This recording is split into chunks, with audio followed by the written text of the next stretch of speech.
Pardon? Are you doing a news piece? Just having a look at your cars now, really. Just saw his PC was idling up there, and I figured she was going to be coming out in a second. So, yeah, just waiting for... Oh, my days. Oh, so we got an inspector, I'm a PC? Yeah. PC? Inspector. So we've got 4 police officers for a man with a camera. Right. But it's quite intimidating, isn't it, having 4 people come out? There's private vehicles there as well as vehicles that are unmarked. Sure, but I'm just wondering what your purpose but it's quite is. intimidating having 4 officers come out and accost somebody with a camera. You're here on police premises. Yeah, but like 4 people. We need to Really? establish whether there's a security issue. Okay. So, do you want to talk to me about what you're here for? I've got no issue with you filming, but as I've said, there's private vehicles. Yeah, it's not my intention to get those. If they're in the background of a shot, they're in the background of a shot. But I'm not here to. I'm not doing a news piece. Do you want an interview? I'll talk to you if you'd like to have an interview. Not particularly. No, just want to have a look around. That's all. Just like to look around. I saw you obviously trying to walk around there. So I was just wondering. You should be careful with the information that you say like that, because I wasn't trying to walk around there at all. The first few seconds make the situation obvious. 4 officers, led by an inspector, march straight at the auditor.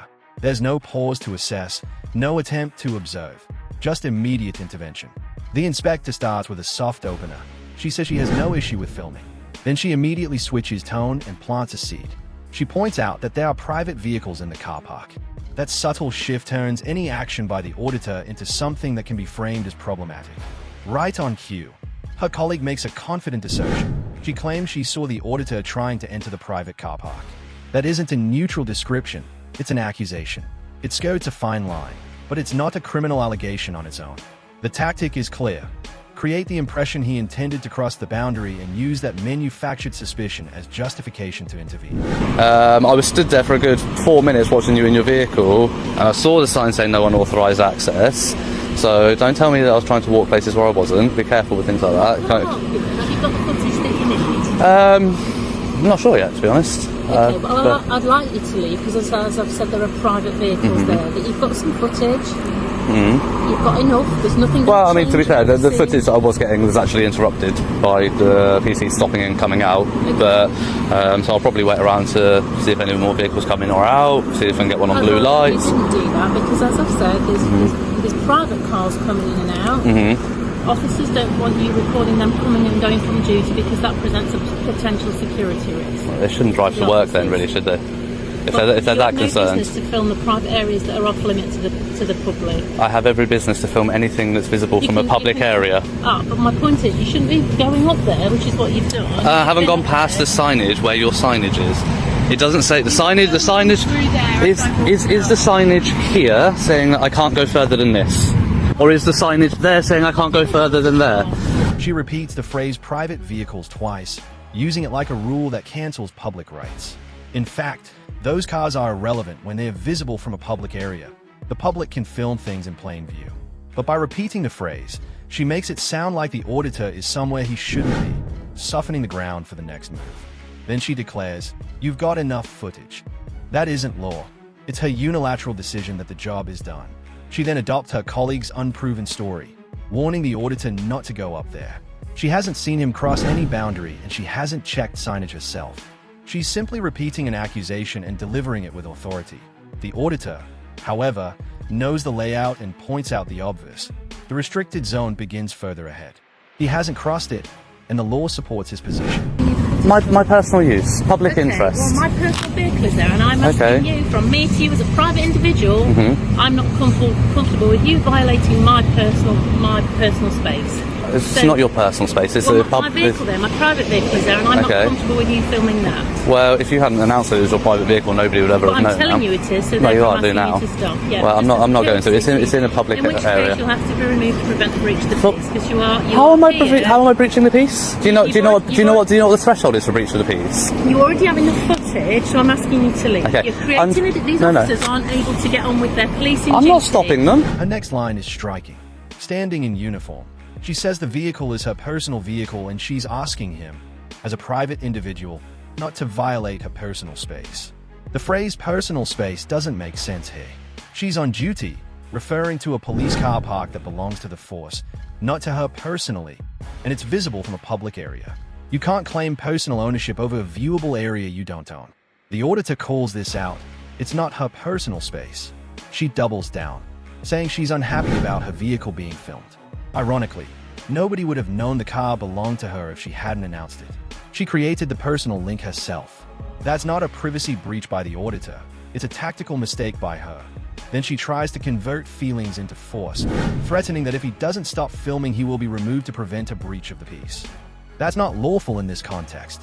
A breach of the peace is about preventing imminent violence or serious disorder, not stopping someone from exercising a lawful right because an officer feels uncomfortable. There are individuals, as I was, getting on with a matter that's of concern to the community, and I've got an individual on police premises filming not only the police cars coming and going, but officers arriving for duty and leaving again. That causes me a concern. So you're working on conjecture there, because I have specifically said that that is not my intention. I've said to you, you're causing me a concern, so I'd like you to leave. Well, you're concerned. Do you police by your feelings in this country, or do you police by what the law is? I'd like you to leave. Do you police by what?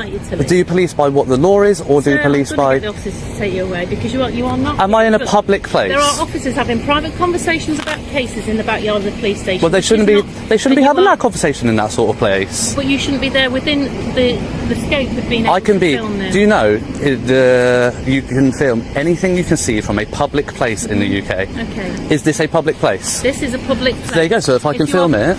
Let me put it a different way. If you stand at the end of my driveway at home, which is a public place, repairable at public expense, and you film into my window, is that acceptable?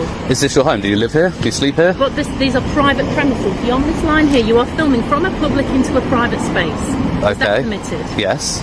When the auditor repeats that is standing on public land, she switches to a hypothetical meant to trap him. If you stand at the end of my driveway at home, which is public, and film into my window, is that acceptable? It's a weak comparison. Filming into private homes can raise privacy issues under Section 1 of the Protection from Harassment Act, or, in some cases, data protection law. But this isn't a private home.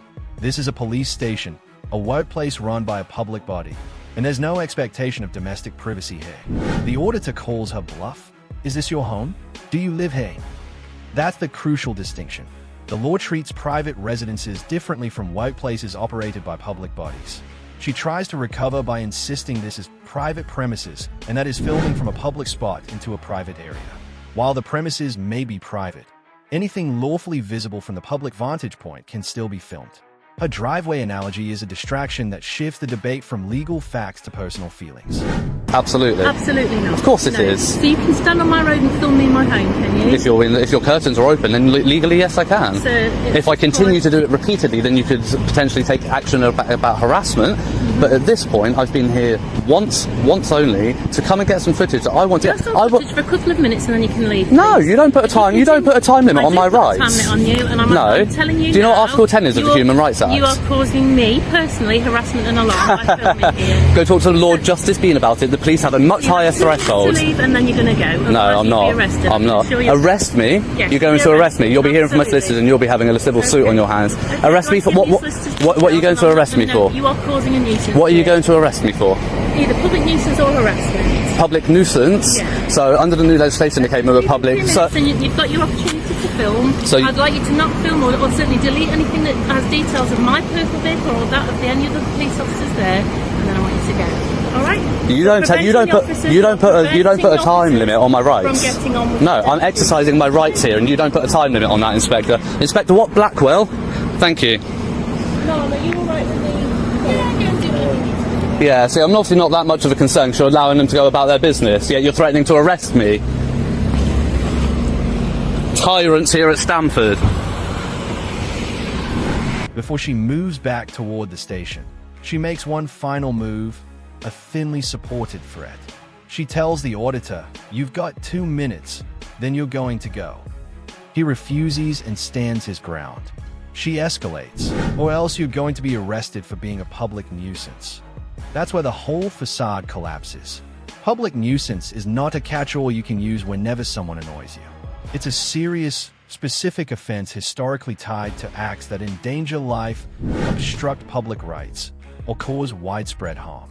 Since 2022, it has been a statutory offense under Section 78 of the Police, Crime, Sentencing and Courts Act, and it still requires substantial harm or real risk to the public.